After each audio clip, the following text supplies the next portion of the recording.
This review feels like it's a long time coming. Thank you, everybody, for sitting down to watch it. Let's talk a little bit about Shadowrun Trilogy coming out on the consoles. When other companies were Baldurs gating us and regaling us with stories around Icewind Dale, I always wanted something different, and sometimes we did get it. Arcanum of Steamworks and a magick Obscura mixed magic with the oppressiveness of Industrial Revolution magical races. Planescape Torment said, screw it, let's just have everybody be batshit insane and tell a story of a multiverse. But it was Shadowrun later than all the others that came to the PC that got me so excited. Cyberpunk and sly elves, low life, high tech, and high magic. What is this shit? And I bought it. I ate it up. I dived into that world. Now, Harebrained has decided to port this over to the consoles. A long time coming, in my personal opinion. Shadowrun Trilogy, all three of the games, ported to the console, up-res graphics, game, console controller, gameplay. What could go wrong?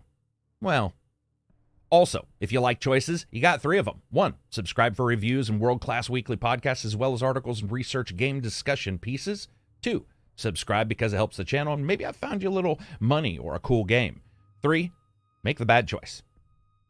We got to discuss this presentation. So Shadowrun games each bring their players to very unique places regardless of the game. The cities of Seattle, Berlin, and Hong Kong respectively here. They're painstakingly painterly in their style, softened a bit than what we've seen in other titles. They really do engage the eye differently than a lot of other games that you might expect. Even the sharp edges of orc faces against the backdrop of neon has a mixed-in painterly look that excels, always allowing the characters and the environments to be combined more so than some other ISO RPGs that we've played. Their polygon counts are still low, even on the console's 4K upscaled versions, but I can't really fault the art styles. The dregs of boat docks with poverty echoing in piles of rickety boards all clacked together with hope and a single friggin' nail to join them. The landscape looks as frail as the sad people that even live there. With each run going to new location, Shadowrun's excellence is in setting the games in particular overarching massive locations that you then travel away from to take your runs, each unique versus the long travel times that we've seen in other games like Baldur's Gate or Icewind Dale. Berlin, it's a grand failure in homogeny, and the artists do this spectacular job echoing the ideas of the original city's designs with the absolute anarchy that shifts beneath that surface, where you find yourself running into, again and again, the dichotomy of various different races, magic and mayhem in an ancient city. Hong Kong, in the third game, has this player terrassing like a cyborg delivery man, where everything is free if it's not delivered within 10 minutes. You find yourself exploring the city proper, then you go to the heights of the city, and it's still actually not to the top of the city, and you can't escape the shadows of all of the different politics that are there. The art style, the way everything's placed is fantastic. I like that soft oiled look. It's just the sense of presence that the world has, and all of it flows together regardless of which of these games you're playing. That's almost instantly satisfied. I love the mix of the character art as well. Character plops, that's the moment when you talk to somebody and their portrait is shown, echoes all of this with those across the game. Some of them practiced and unpracticed experimenters in mixing man, magic, and machine. Sometimes somebody just says, hey man, let's see what would happen if I had a toaster for a face. You may be wondering, man, these cities sound awesome. What about everything else? Well, so here's the issue. When you dive into the world, it looks fine. Battles look okay, but be aware that these games are aging into puberty now and never looked amazing when they actually got released on a technical aspect. Spells and magics look decidedly worn and threadbare, representations that really do show their age. Even the larger spells and the summons, for the most part, look like everybody bought the Walmart knockoff version of Fireball. The first time you cast a spell and fire it off and you expect grandeur and, well, magic, many times what you get is it looks like somebody mixed up some Pop Rocks and a cola and somehow gifted it with flight. You know what? The port doesn't go out to try to redo that or fix that, and you got to expect it. The real problem is with the upscaled graphics and performance changes. First, the game has just a tremendous number of performance issues. First, no matter what you can do, you can never really zoom in as much as you want, or strangely enough, even as much as I saw in the trailers, which cut to scenes in discussion and seemed to use a zoom in the trailer that isn't really available no matter what I chose within the actual options. Here, you're still an arm's length away from even the closest character. But what is terrible are the presentation bugs. First, on the Series X, the game would freeze for longer than 5, 10, 15 seconds, randomly in spots with nothing going on,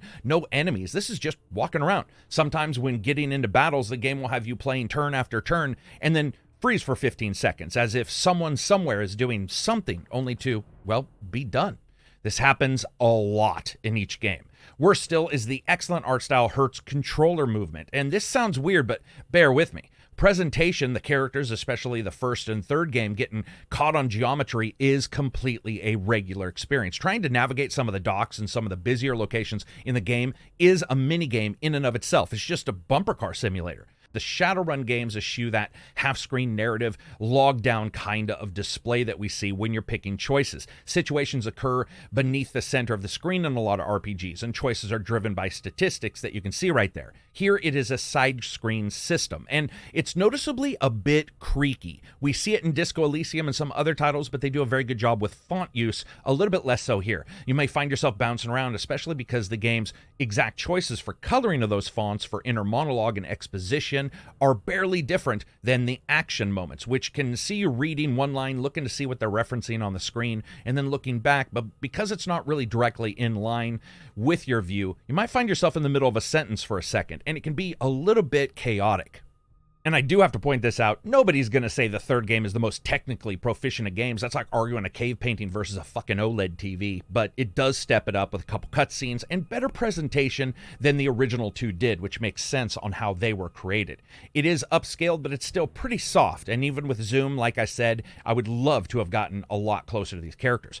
This is all filtered through the lens of what's going on almost 10 years ago. It wasn't a beauty pageant contestant winner then. Its overall look and styling and unique world were what gathered its accolades, and certainly not its technical presentation. That's fine, because the cityscapes, the harbors harboring questionable havoc causers and magic user form, and deep dens of drug using humans have that awesome look to them that I adore. It's just that technically, this game has some issues. I mean, there were times when I was playing the game that I was saying, man, I'm seeing a port that spent less dollars on the port than the total number of titles I was actually playing. How does that impact gameplay, though?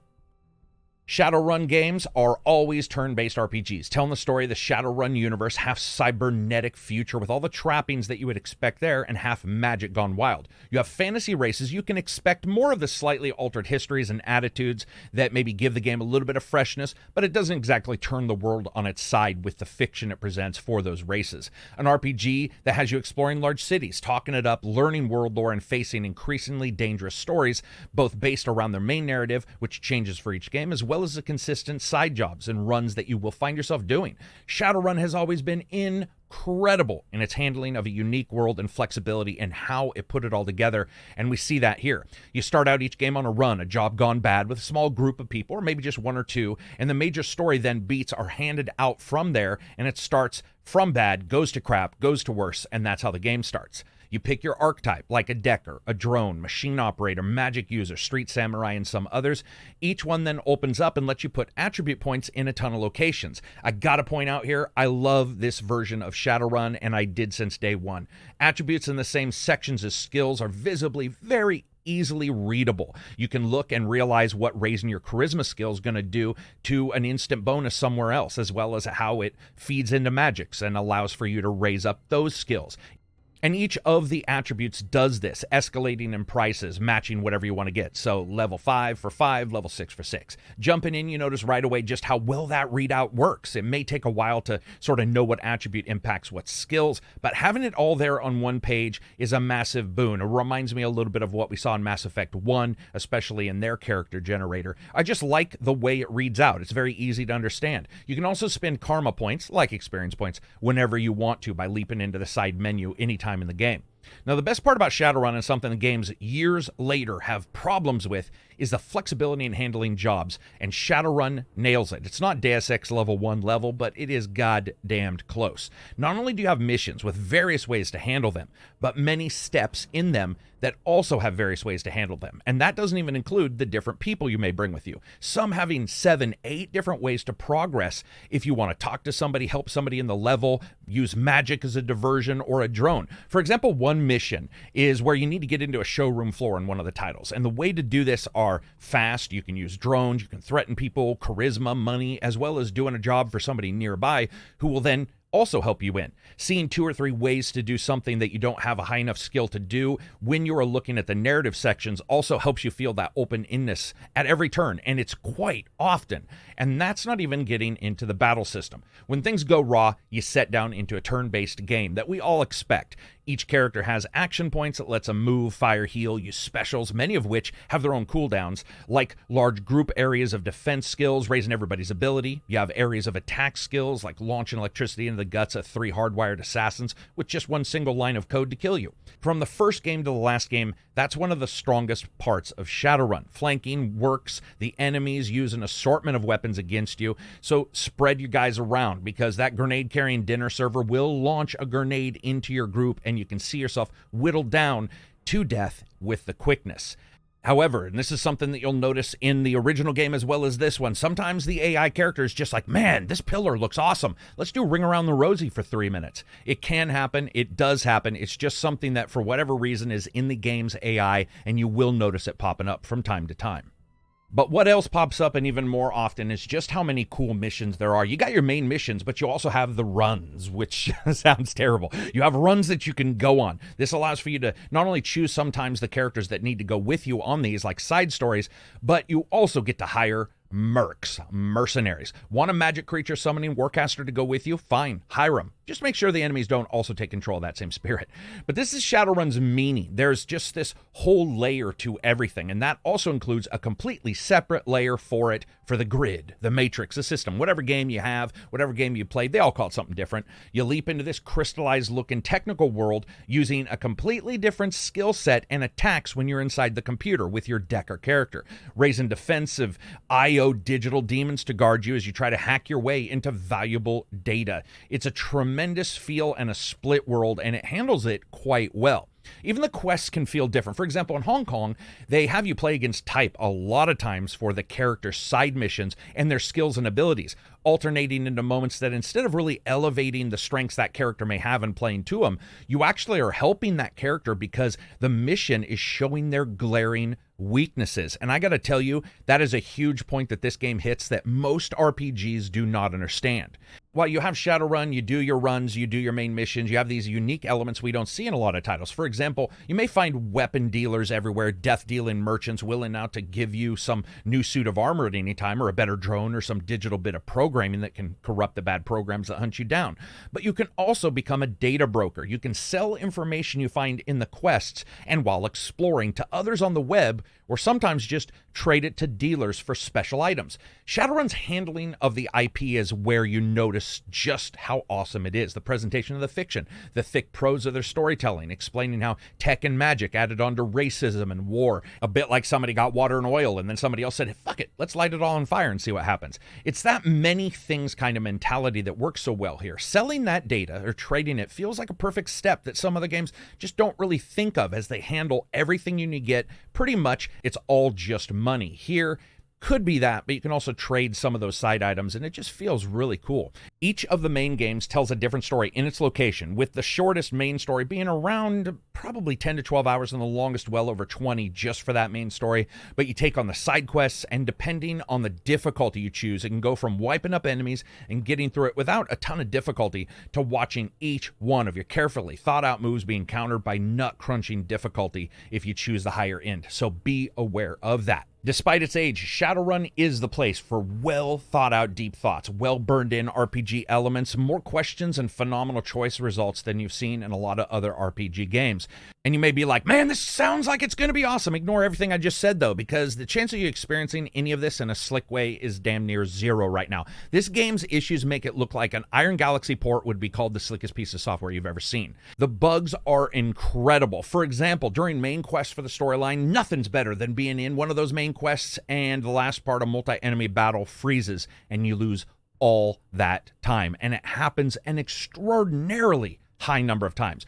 Because of the way that the game saves, which is not really the greatest in the first place, you can lose a lot of hours, and I did. I also had a couple full crashes, and you guys know me, straight up, one of the worst things that can happen in a console port is a straight up crash for me. I absolutely hate them, and it horribly, horribly disfigures what could be a great experience. At its best, it's a great RPG. At its worst, it is a bug-infected fuckery of a port that feels like they didn't even know what language they were trying to port it to. Well, let's talk about the audio presentation for a second. First up,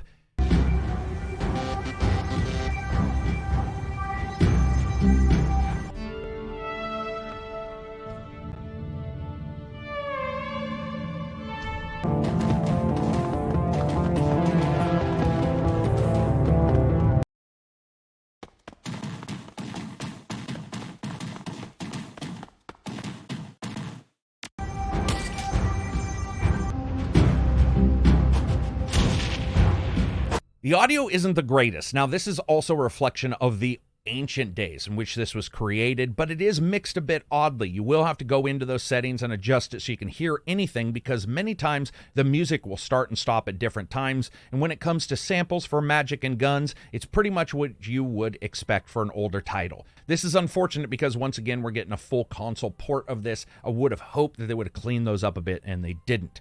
When it comes to the music, though, soundtrack is excellent. While there may not be any bangers here that'll have you think, man, this is a game soundtrack of the year, it fits. And hearing that throbbing techno in a bar, or the overarching moody tracks that you get as you explore the dregs of the downtown, it really does help with the atmosphere and sort of solidify everything together. When it comes to voice, there is a cutscene or two with some pretty good audio when it comes to the voice, but not a lot. So we'll just pretty much say none. How does all this impact the fun factor? So even with the bugs, Shadowrun's a blast. I like the games originally. I like them now. Pausing in the middle of a battle and crashing will ruin a good deal of the good vibes that you have, especially when you're neck deep, which I was. But the power curve, the twists and turns in the stories, as well as so many different ways to get through those missions, can a lot of times have you loading it back up regardless of the technical problems you have. However, when it comes to the rating, you guys know me, I rate games on a buy, wait for a sale, rent, or never touch it again rating scale. This is definitely a wait for a deep, deep sale. There's a lot of bugs, crashes. In fact, I would say don't get it at all right now and just wait for a patch on the console. But we don't know how they'll patch this and what kind of support they'll get. I'd love for you to subscribe. It helps out the channel. It allows for me to continue to give you guys these. Check out the Patreon. Check out the Twitter. Peace out. And if you do get this game, I wish you luck, because there's a lot of awesome there. It's just, wow, getting to it sometimes really difficult.